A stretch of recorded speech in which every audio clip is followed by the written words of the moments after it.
ఓం శ్రీ మాత్రే నమః.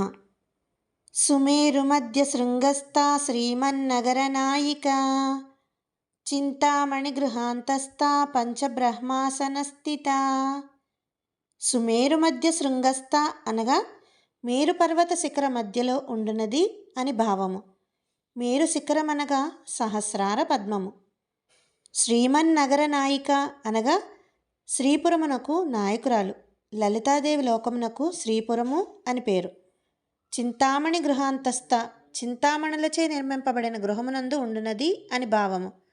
పంచబ్రహ్మాసన స్థిత అనగా పంచబ్రహ్మాసనమునందు కూర్చొని ఉండునది అని అర్థము. ఇక్కడ అమ్మవారి పీఠమునకు బ్రహ్మ విష్ణు రుద్ర ఈశ్వర సదాశివులు 4 కోళ్ళు పర్యంకముగా ఉన్నట్లు మనం భావించవలను.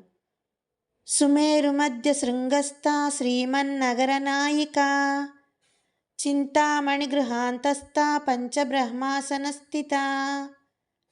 సుమేరు మధ్య శృంగస్థ శ్రీమన్నగరనాయికా చింతామణి గృహాంతస్థ పంచబ్రహ్మాసన స్థితా.